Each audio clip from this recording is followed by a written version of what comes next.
Power star छकवा, इसको छकवा हम ऐसे ही नहीं बोलते हैं।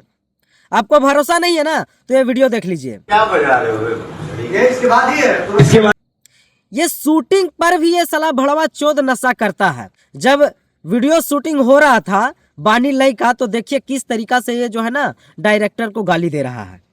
कैसे इसके साथ लोग काम कर रहे हैं माँ बहन के गाली सुन के, हमें समझ में नहीं आता है। साला 1 मिनट भी इसके साथ जो है ना उठना बैठना रहे ना तो साला हम लिख के देते हैं कि कभी इसके साथ बैठेंगे नहीं। साला इतना गंदा गंदा गाली देता है शूट पे। बताइए, हाल ही में इसका बर्थडे था, वहां पे एक लड़की जो दिख रही थी उसी के साथ जो है ना नशा में एक गलत व्यवहार करते हुए नजर आया है। उस बर्थडे में भी आप देखे होंगे, उस बर्थडे में लड़की का जो है ना उंगली चूसता है, वो भी नशे में, फुल नशे में था। अब शूटिंग के दौरान भी ये फुल नशे में था, तो इसको क्या कहिएगा? ये कलाकार है, इसको अब टीआरपी किंग बोलते हैं। हमारा हाई टीआरपी किंग है। साला तुम लोग इसको टीआरपी किंग बना के रखे हुए हैं जो साला किसी को इज्जत नहीं करता है।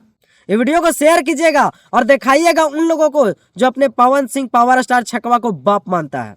और ऐसे न्यूज के लिए हमें फॉलो जरूर कीजिएगा। धन्यवाद।